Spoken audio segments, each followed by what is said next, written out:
Assalamualaikum warahmatullahi wabarakatuh.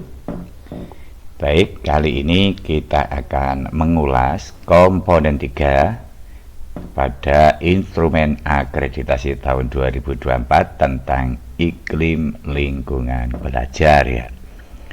Langsung saja kita masuk ke butir 10, yaitu sekolah memastikan terbangunnya iklim kebinekaan bagi peserta didik, pendidik, dan tenaga kependidikan. Ini kata kuncinya adalah sekolah atau madrasah ya. Masuk ke indikator pertama dari butir 10 adalah membangun sikap menghargai keberagaman peserta didik. Nah, kita lihat pada pembuktian indikator ya.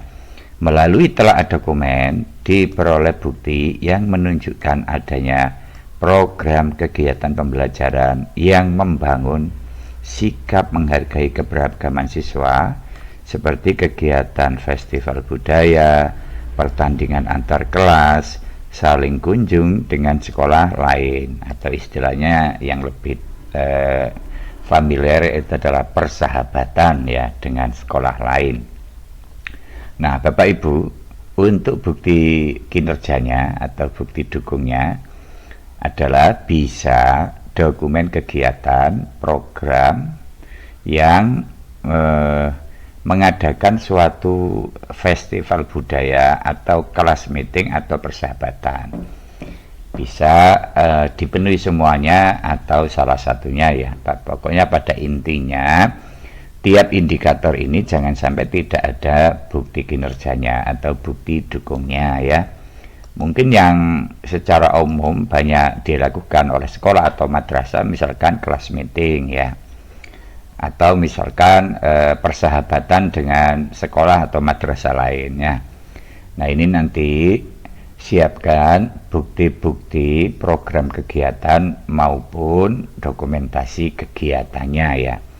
Kita berikan salah satu contoh ya. Ini hanya alternatif dari bukti kinerjanya ya. Misalkan ini untuk kegiatan kelas meeting misalkan. Tentu Bapak Ibu nanti bisa menyiapkan dalam bentuk dokumen atau dalam bentuk foto dan video. Misalkan ini kegiatan kelas meeting ya.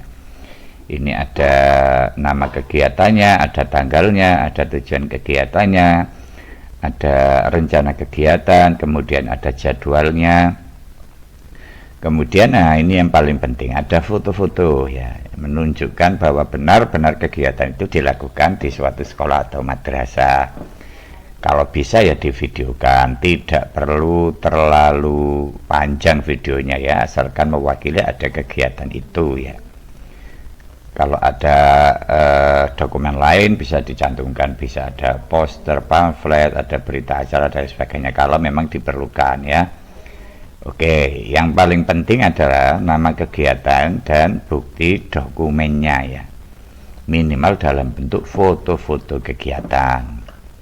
Oke, kita lanjutkan Bapak Ibu ya pada indikator yang kedua, butir ke-10, yakni mengenali keberagaman profil pendidik dan peserta didik ya. Melalui telaah dokumen diperoleh bukti berupa data demografi. Nah, ini kata kuncinya, data demografi siswa dan guru yang meliputi keragaman diantaranya gender, suku bangsa, agama, bahasa, sosial ekonomi, lokasi tempat tinggal, dan lain-lain sebagainya. Nanti kita siapkan Bapak Ibu ya data demografi siswa dan guru minimal ya. Minimal ada data demografi siswa dan guru ya. Bisa kita tunjukkan contoh semacam ini Bapak Ibu ya. Data demografi ya. Nah, ini data demografi, ada data gender berdasarkan jenis kelamin untuk kelas, misalkan untuk kelas 10, 11, 12 berdasarkan jenis kelamin. Ada lagi data berdasarkan bangsa, misalkan ya suku bangsa, ada Jawa, Sunda, Batak, Madura dan lain sebagainya ya. Kalau misalkan Jawa semua ya nggak apa-apa ditulis Jawa, yang lain dikosongi gitu aja. Data agama juga begitu ya, kalau di madrasah pasti semuanya beragama Islam ya, tapi mungkin kalau di sekolah bisa jadi ada beberapa agama. Kemudian ada data bahasa yang digunakan dalam keseharian ya, ada bahasa Indonesia, bahasa Jawa, bahasa Sunda, bahasa Inggris dan lain sebagainya. Ada berdasarkan sosial ekonomi ya, ini misalkan kita petakan berdasarkan pendapatan. Tentu data ini kan biasanya diperoleh dari data awal masuk biasanya di PPDB itu ya. Kemudian ada data lokasi tempat tinggal ya. Kemudian ada data demografi guru. Tadi yang atas itu siswa atau peserta didik, yang bawah itu guru, karena yang diinginkan itu adalah data demografi siswa dan guru. Ini sama data gender, data suku bangsa, kemudian agama, kemudian data sosial ekonomi dan lain sebagainya ya. Ini minimal memberikan gambaran tentang data demografi. Oke, kita lanjutkan. Selanjutnya adalah butir ketiga, membangun sikap menghargai kesetaraan gender, pendidik, tenaga kependidikan, dan peserta didik. Melalui telaah dokumen diperoleh bukti kebijakan yang menunjukkan adanya kesempatan yang setara, jadi sifatnya inklusif ya, bagi warga sekolah antara laki-laki dan perempuan. Warga sekolah itu ya bisa guru, bisa tenaga kependidikan, atau peserta didik. Nah nanti Bapak Ibu sekedar contoh, nanti cantumkan kebijakan sekolah atau madrasah ya yang menyangkut kesetaraan gender. Misalkan ya dalam pemilihan OSIS atau pemilihan ketua kelas atau pemilihan waka atau pemilihan kepala sekalipun, itu ada yang namanya kesetaraan gender ya, tidak mengistimewakan atau tidak memprioritaskan berdasarkan jenis kelamin dan lain sebagainya. Semuanya diberikan kesempatan yang sama berdasarkan potensi dan prestasi ya. Oke, ini adalah 10 pada indikator yang ketiga ya. Misalkan contoh kebijakan itu semacam ini, misalkan ya adanya kebijakan kesempatan setara atau gender. Ini nanti ada deskripsi misalkan dalam penerimaan peserta didik ya, tanpa diskriminasi jenis kelamin misalkan.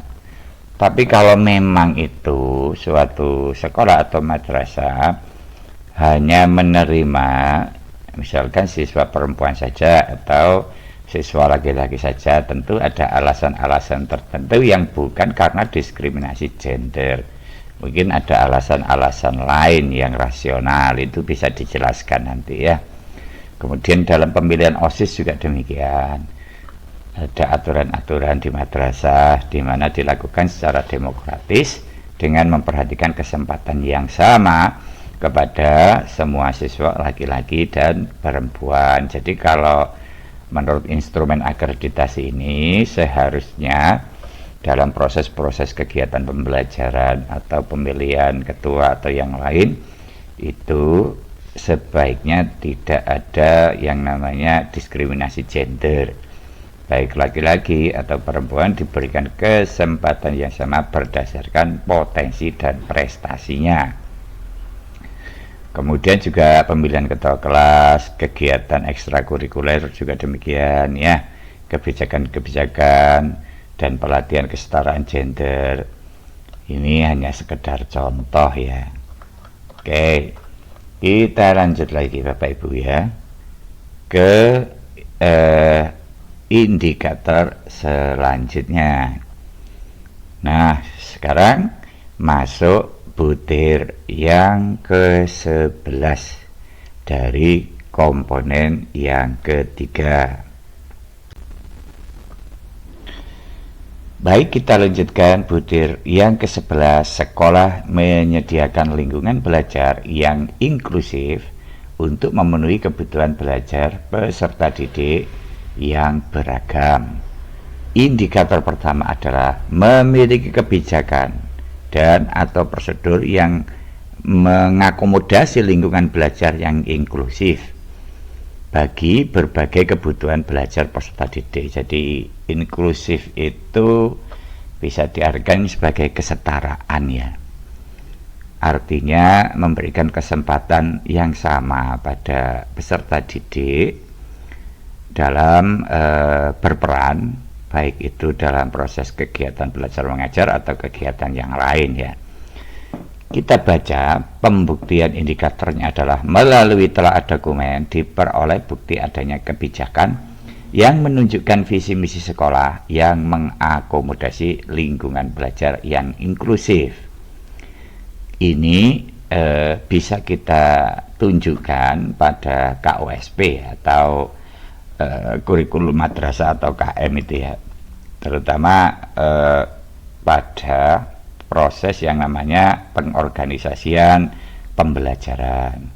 Lah di situ nanti kita lihatkan bahwa proses sebagaimana pada komponen sebelumnya, proses pengaturan pembelajaran, pengorganisasian pembelajaran sesuai dengan kebutuhan peserta didik tanpa adanya diskriminasi pada peserta didik. Kemudian bisa juga nanti kita berikan gambaran tentang proses pembelajaran kita ya. Proses pembelajaran sesuai dengan visi misi itu bersifat inklusif ya, bersifat inklusif. Kita lihat misalkan ya, kita berikan contoh RPP berdiferensiasi, di mana dalam proses pembelajarannya nanti itu ada sebuah proses pembelajaran yang bersifat inklusif. Pendekatannya berdasarkan kebutuhan peserta didik ya, berdasarkan kebutuhan peserta didik, sehingga nanti kita bisa memberikan perlakuan yang tepat sesuai dengan kebutuhan peserta didik tanpa ada unsur diskriminasi atau melibatkan sebuah proses inklusif kesetaraan bagi peserta didik dalam proses pembelajaran. Oke, ini hanya salah satu contoh, nanti Bapak Ibu bisa mengembangkan sendiri contoh-contoh yang lainnya. Yang jelas bagaimana dalam bukti dokumen itu menggambarkan adanya kebijakan ya, yang menunjukkan visi misi sekolah yang mengakomodasi lingkungan belajar yang inklusif. Oke, kita lanjutkan pada butir yang kedua, yaitu melaksanakan program bagi pendidik, orang tua, wali, dan peserta didik untuk mengakomodasi kebutuhan belajar peserta didik. Melalui telaah dokumen diperoleh bukti yang menunjukkan bahwa sekolah telah menjalankan program untuk mengakomodasi keragaman kebutuhan belajar bagi peserta didik. Misalkan ya, adanya dokumen program khusus IEP untuk murid ABK. Nah, misalkan kita dalam bukti kinerjanya bisa ada misalkan dokumen fasilitas ramah disabilitas, bukti adanya fasilitas yang mendukung penyandang disabilitas seperti aksesibilitas fisik dan alat bantu belajar. Ini kalau ditemukan adanya siswa yang berkebutuhan khusus, atau nanti juga bisa dalam bentuk regulasi PPDB, di mana dalam regulasi itu sekolah atau madrasah yang bersangkutan menerima apabila ada siswa yang berkebutuhan khusus. Seperti itu Bapak Ibu ya, contoh-contohnya. Misalkan untuk fasilitas disabilitas ini ya, bisa dalam bentuk ruang kelas ya, dilengkapi dengan pintu yang cukup lebar untuk akses kursi roda misalkan, dan ruang gerak yang memadai untuk mobilitas. Kemudian toiletnya juga begitu, sangat support untuk penyandang disabilitas, dan fasilitas-fasilitas sarana-sarana yang ada di sekolah atau madrasah pokoknya sangat mendukung untuk siswa yang mengalami atau mempunyai kebutuhan khusus ya. Oke, semacam itu contohnya. Bapak Ibu bisa mendefinisikan atau mencoba bukti kinerja yang lain ya. Oke, Bapak Ibu, itu tentang indikator yang kedua ya. Oke, kemudian masuk pada indikator yang ketiga, melaksanakan kegiatan yang memfasilitasi pembelajaran untuk peserta didik dengan kebutuhan yang beragam. Tentu saja ini nanti melalui telaah dokumen diperoleh bukti adanya dokumen RPP yang menunjukkan pemenuhan kebutuhan belajar peserta didik yang beragam. Ini nanti juga ada di KOSP, terutama di pengorganisasian pembelajaran, ada juga di RPP. Nanti RPP-nya buat RPP yang berdiferensiasi ya. Oke, misalkan begini Bapak Ibu ya, untuk 11.3 ini ya, jadi hampir sama dengan RPP yang berdiferensiasi di sini ya, RPP yang berdiferensiasi. Oke, nanti ada pengelompokan, minimal pengelompokan ini berdasarkan kesiapan belajar ya, berdasarkan kesiapan belajar ya, asal jangan pengelompokan berdasarkan gaya belajar ya, itu sudah dianggap tidak tepat ya. Jadi nanti mulai dengan asesmen awal Bapak Ibu, asesmen awal ya.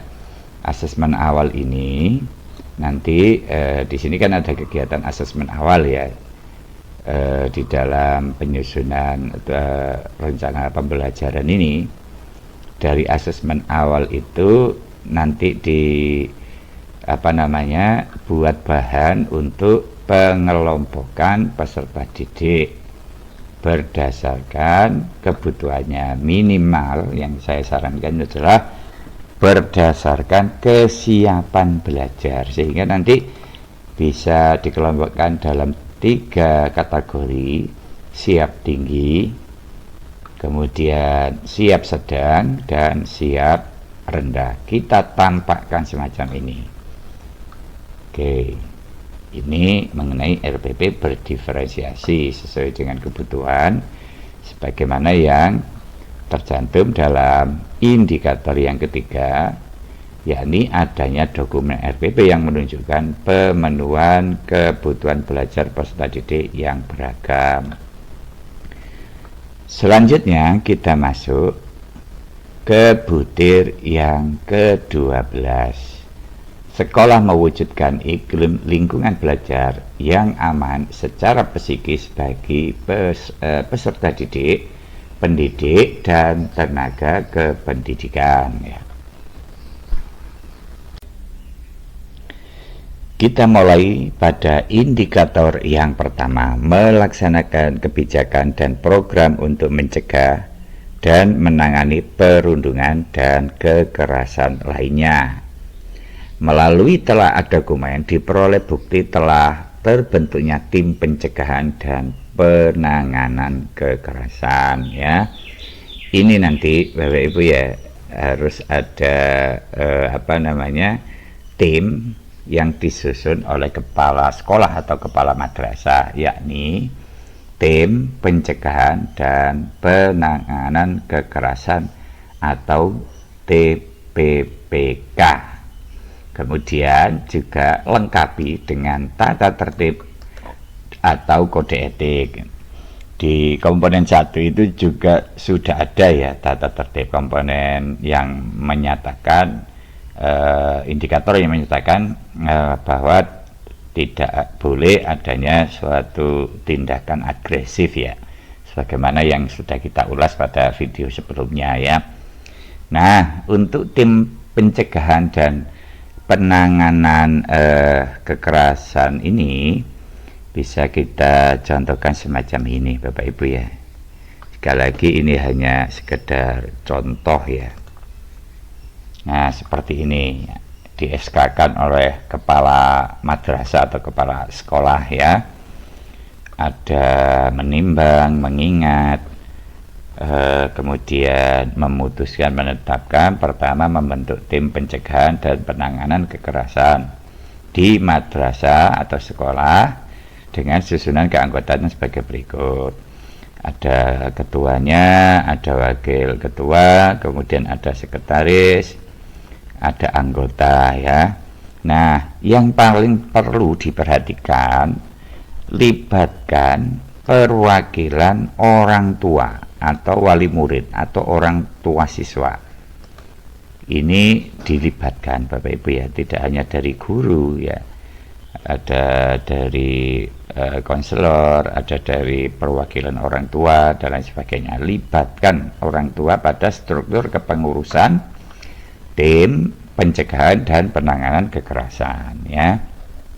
Oke, itu contoh TPPK. Kemudian nanti cantumkan juga pada bukti kinerja atau bukti dukung tata tertib yang sekiranya itu berhubungan dengan pencegahan dan penanganan kekerasan atau yang bullying lah misalkan ya. Oke, selanjutnya untuk indikator yang kedua, memiliki pendidik dan tenaga kependidikan yang memahami tata laksana penanganan perundungan dan kekerasan lainnya. Melalui telaah dokumen diperoleh bukti yang menunjukkan adanya tata laksana penanganan perundungan dan kekerasan di sekolah. Jadi nanti ada sebuah mekanisme yang dilakukan oleh sekolah atau madrasah apabila terjadi tindak perundungan atau kekerasan ya.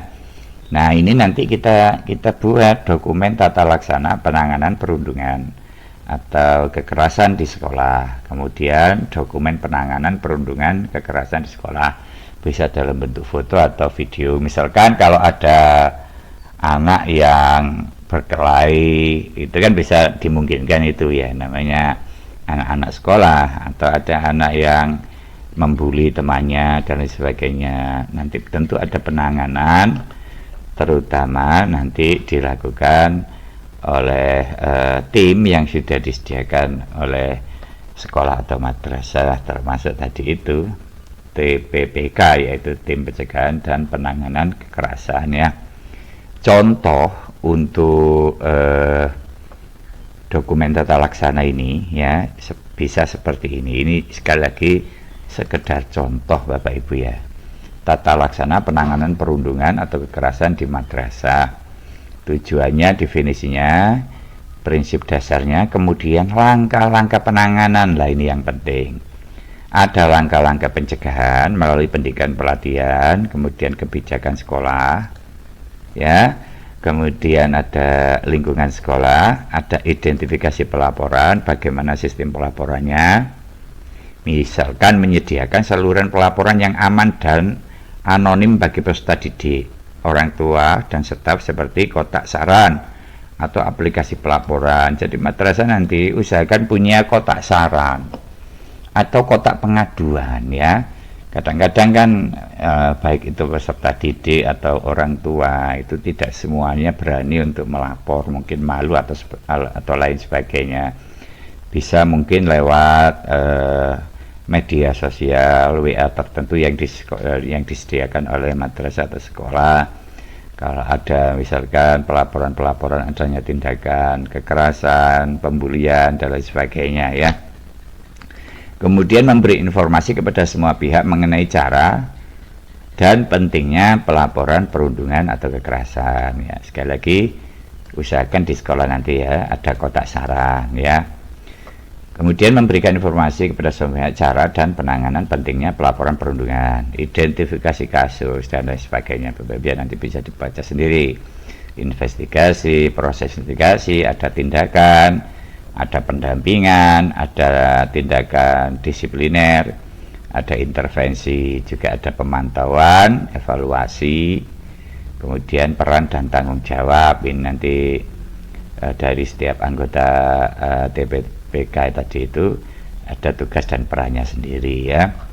Nah, mekanisme ini, tata laksana ini penting sehingga nanti semua elemen yang ada di sekolah atau madrasah itu memahami prosedur tata penanganan perundungan kekerasan ya.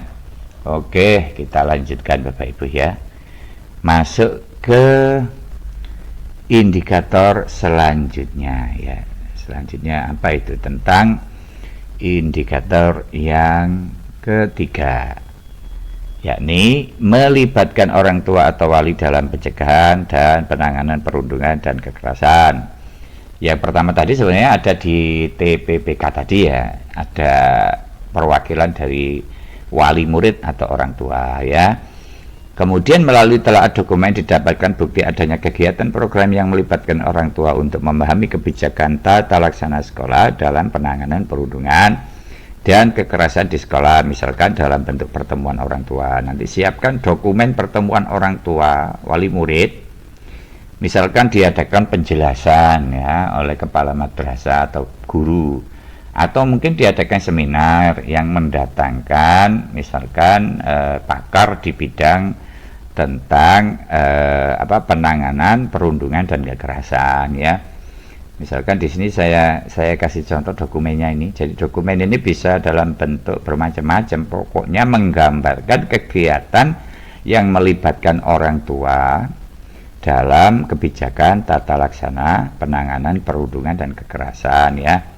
Misalkan di sini contohnya adalah bukti dukung dalam bentuk pertemuan orang tua wali murid dan pihak madrasah atau sekolah tentang seminar tata laksana sekolah dalam penanganan perundungan dan kekerasan ya.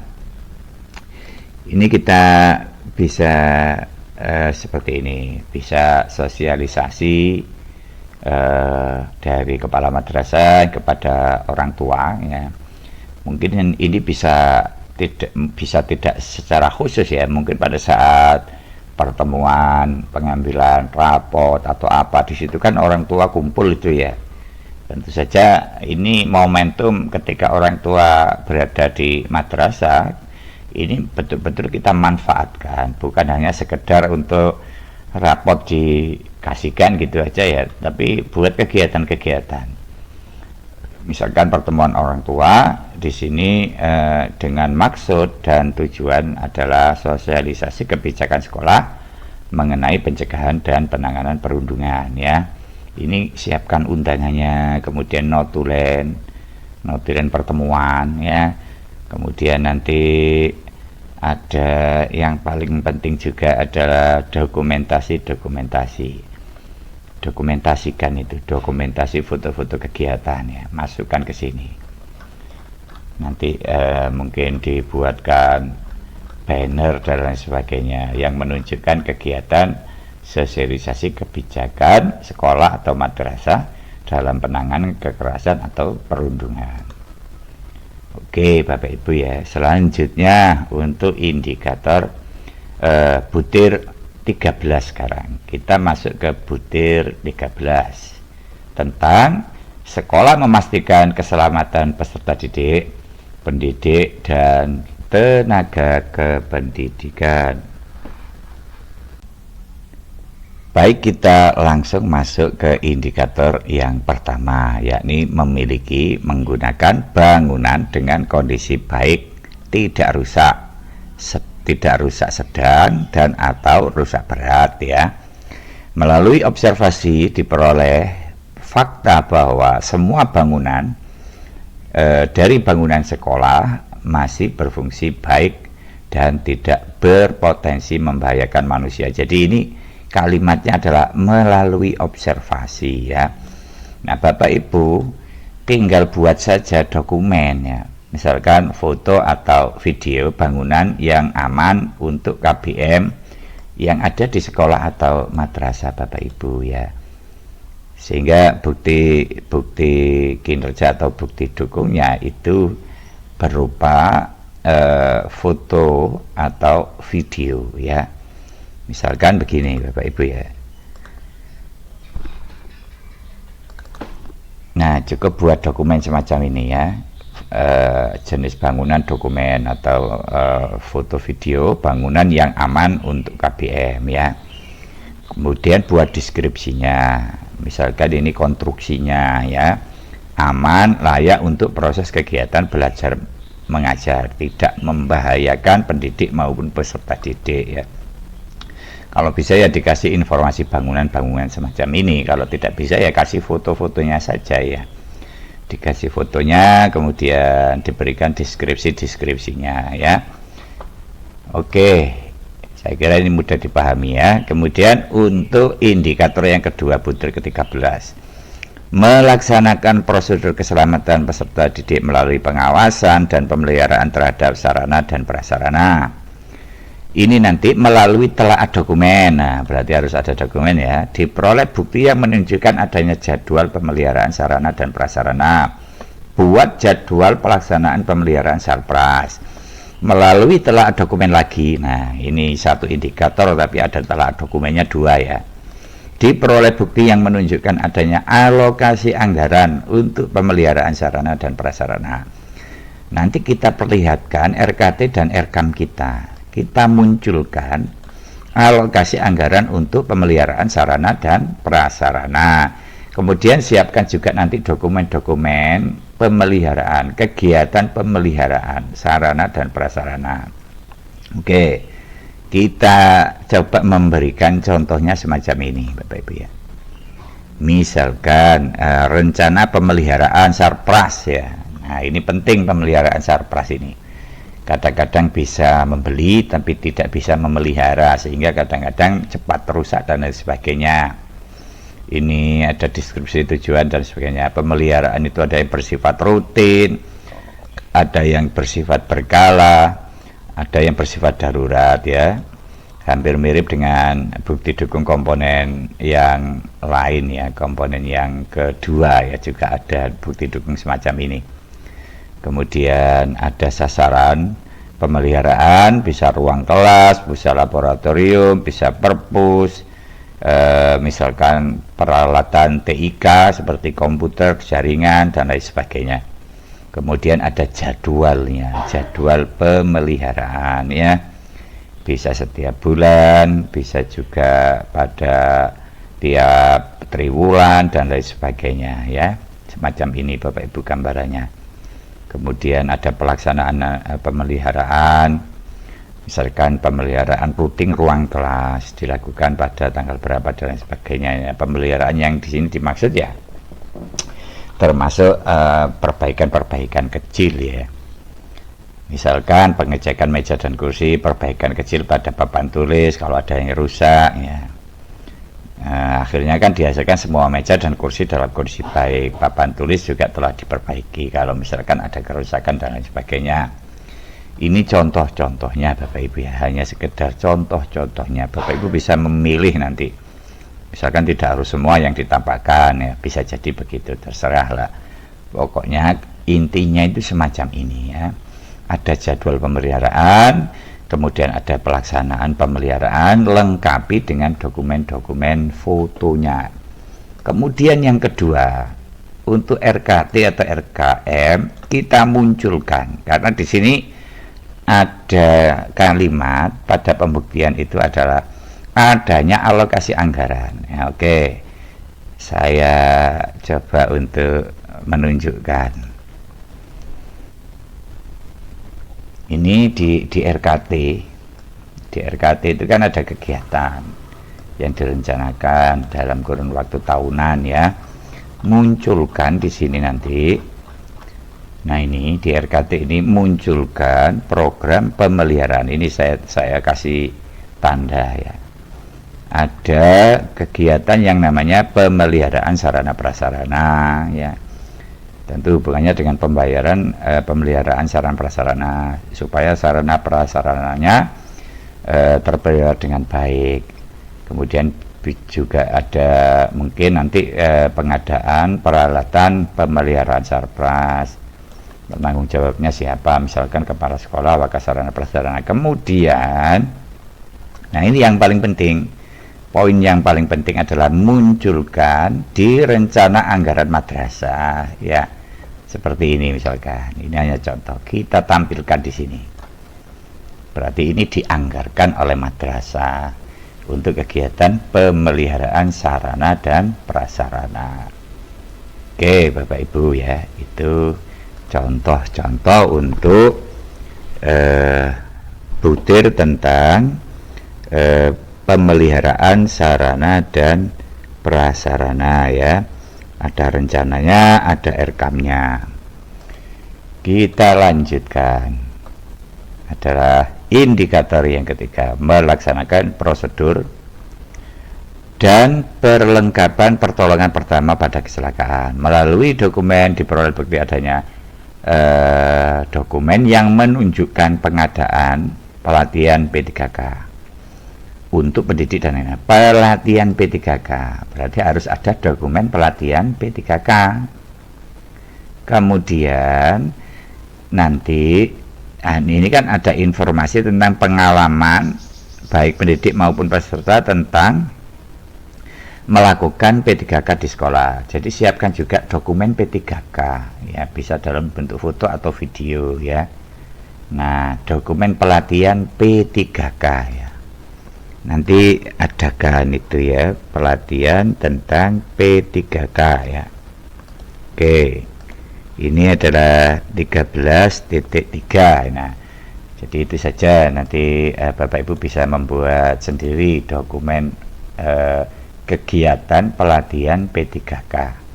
Untuk siapa kan gitu ya? Untuk pendidik dan tenaga kependidikan. Entah nanti yang melatih siapa, misalkan kita bisa memanfaatkan sumber daya di sekolah atau madrasah yang ahli di bidang P3K ya. Kalau tidak ada ya bisa mungkin memanggil dari Vaskes ya, atau dari tenaga kesehatan di Puskesmas ya. Nanti dikasih tahu cara pelatihan pelaksanaan P3K. Kemudian lakukan pendokumentasian, bisa dalam bentuk foto maupun dalam bentuk video.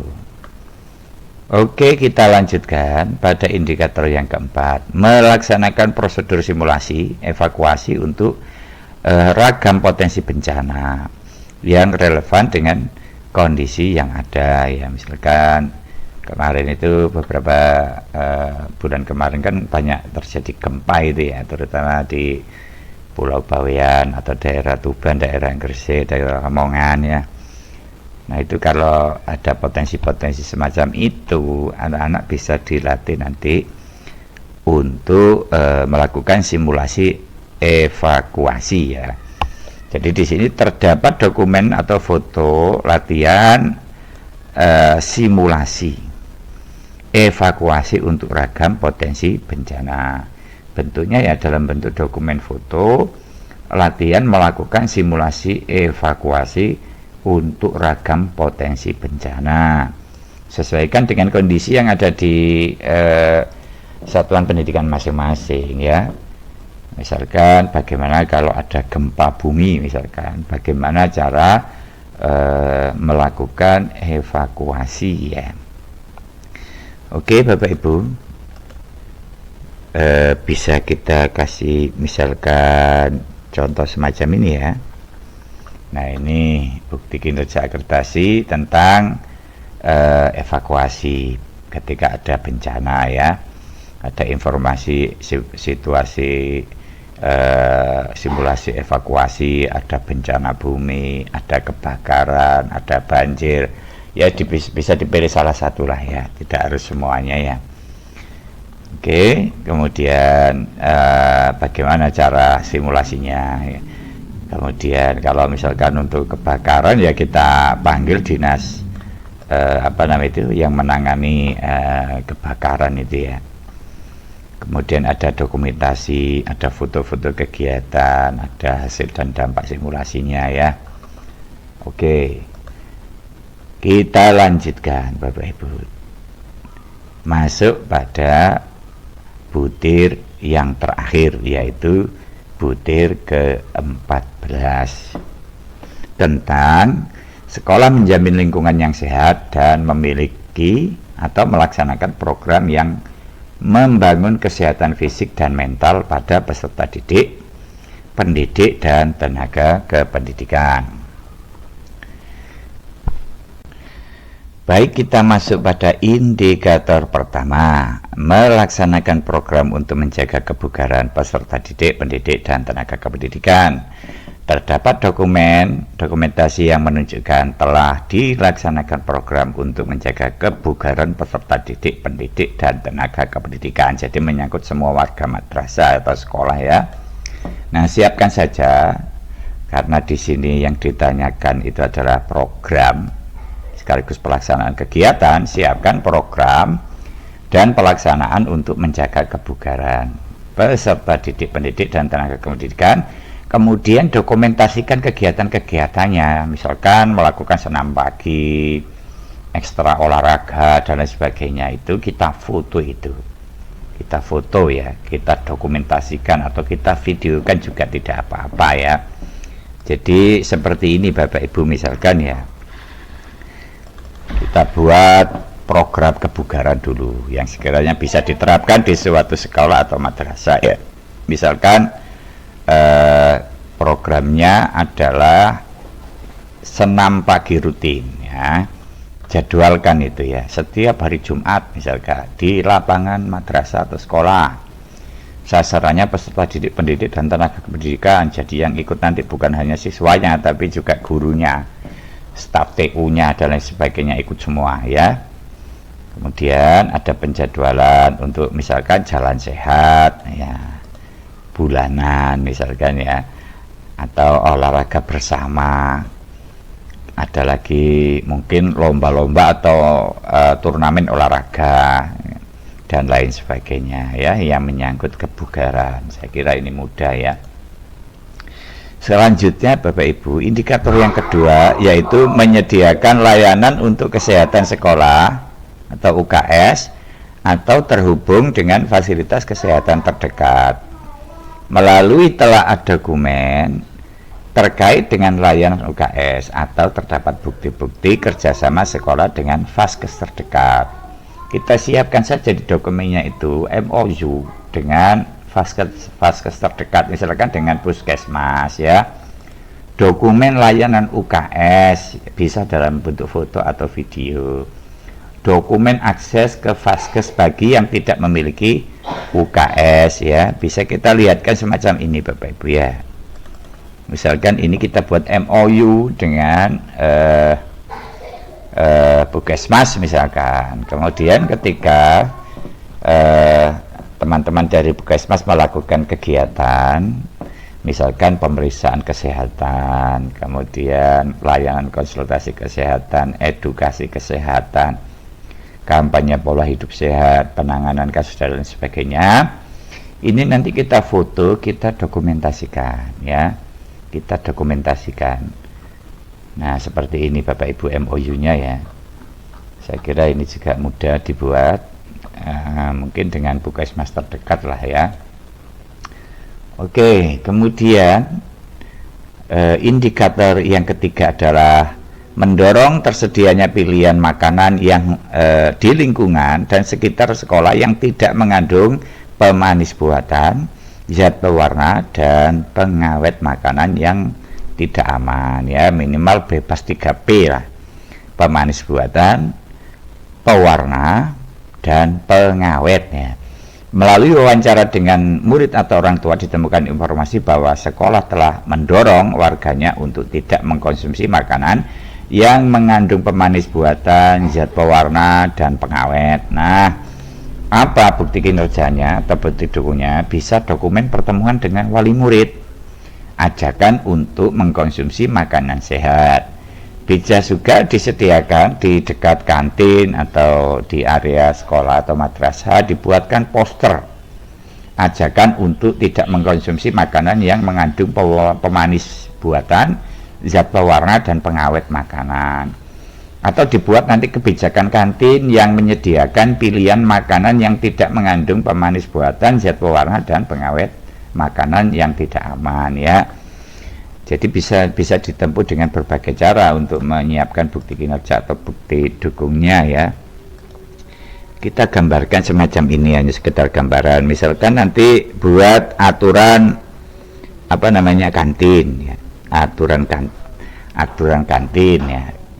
Nah, di dalam sini ada larangan memakai zat pewarna. Jadi yang jualan-jualan itu baik yang diorganisir oleh sekolah atau madrasah di dalam ruang atau di area sekolah atau madrasah, maupun yang berjualan di dekat sekolah atau madrasah ya, diberikan sebuah aturan, jangan menjual makanan yang mengandung zat pewarna buatan, jangan menggunakan menjual makanan yang ada pengawet buatan atau pemanis buatan ya.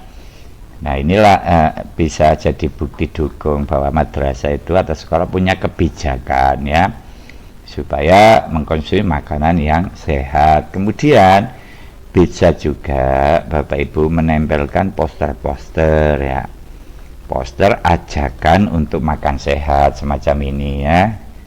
Ini bisa ditempelkan dekat kantin dan lain sebagainya. Nah, seperti ini poster-posternya ya. Nanti poster-posternya juga difoto atau divideokan untuk ditunjukkan bahwa madrasah punya program untuk mengkonsumsi makanan sehat. Oke, selanjutnya adalah indikator yang keempat, melaksanakan program untuk membangun kesadaran tentang kesehatan mental bagi peserta didik dan tenaga kependidikan ya. Dokumen video karya siswa atau lainnya yang membangun kesadaran kesehatan mental. Contohnya dalam materi pembelajaran, program bimbingan dan sebagainya. Nah, ini misalkan membangun kesadaran mental ini bisa dalam bentuk materi pembelajaran atau bisa dalam bentuk bimbingan dan penyuluhan ya. Bisa mendatangkan psikiater atau bukti dukung yang lain yang mudah lah. Misalkan nanti ada guru BK atau guru yang ditunjuk yang mempunyai kemampuan untuk di bidang kesehatan mental ini untuk memberikan materi pembelajaran atau sosialisasi pada peserta didik, pendidik, dan tenaga kependidikan. Bisa menampilkan video-video yang berhubungan dengan kesehatan mental dan sebagainya, kemudian gurunya membimbing melalui tanya jawab dan lain sebagainya. Pokoknya ada dokumennya ya, tidak harus sulit-sulit. Misalkan kalau memang tidak mampu melakukan seminar tentang kesehatan mental, ya lakukan sendiri oleh guru kepada para peserta didiknya, kepada teman sejawatnya, gurunya atau tenaga kependidikannya ya. Siapkan materinya, kemudian kita sampaikan di depan kelas atau pada pertemuan intern di suatu sekolah atau madrasah, kita dokumentasikan, kita videokan ya. Oke, semisal Bapak Ibu ya, ini ada laporan seminar kesadaran kesehatan mental ya, bisa dilakukan sendiri oleh gurunya sebenarnya, ini sebagai narasumber atau mengambil dari narasumber yang kompeten ya, seperti ini. Bisa dibuat pelaporan. Jangan lupa nanti ada dokumentasinya, terutama dalam bentuk foto maupun video seperti ini ya. Ada foto satu, narasumber memberikan materi tentang pentingnya kesehatan mental, ada foto peserta didik yang mengikuti, kemudian ada kegiatan penyuluhan kesehatan mental dan lain sebagainya. Oke, kita lanjut ke indikator yang kelima. Indikator yang kelima yakni memahami kesempatan untuk kebutuhan istirahat dan bergerak aktif bagi peserta didik, pendidik, dan tenaga kependidikan. Melalui telaah dokumen diperoleh bukti bahwa sekolah telah memberikan kesempatan bagi peserta didik, pendidik, dan tenaga kependidikan untuk istirahat bergerak aktif. Contohnya jadwal kegiatan sekolah yang memuat waktu istirahat. Nah, saya kira ini semua ada lah ya. misalkan jadwal pelajaran itu ya mesti ada waktu istirahat, bisa waktu istirahatnya 1 kali atau bisa 2 kali ya, yang sesuai dengan kebutuhan usia peserta didik dan beragamnya jenis kegiatan, sehingga peserta didik tidak hanya duduk sepanjang hari. Ini bisa dokumennya apa? Jadwal pelajaran ya. Saya kira jadwal pelajaran itu semuanya ada waktu istirahat. Kemudian dokumen sarana istirahat dan bermain, bergerak aktif ya. Bisa kita foto itu ya, bisa kita foto terutama kegiatan anak ketika waktu istirahat. Atau buat aturan tata tertib kegiatan anak waktu istirahat. Kan ada itu ya. Aturan-aturan ketika istirahat itu ya. Misalkan ini ada aturan ketika istirahat.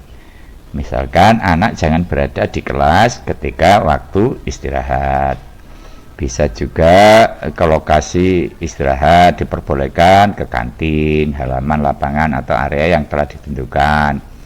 Dilarang berada di dalam kelas dan sebagainya ya, semacam ini. Kemudian dokumentasikan, misalkan ini anak waktu istirahat ada yang bermain-main, biasanya kan begitu. Pokoknya ada gerak aktif lah, tidak hanya duduk-duduk ya. Ada yang ke kantin ya, ada yang santai duduk-duduk istirahat di depan kelas karena ada fasilitas tempat duduk dan lain sebagainya ya. Seperti ini dokumennya ya, sebagai alternatif Bapak Ibu dalam menyiapkan dokumen untuk indikator yang kelima, untuk putri yang ke-14. Kemudian untuk indikator yang ke-6, melakukan edukasi tentang kesehatan reproduksi dan pencegahan adiksi.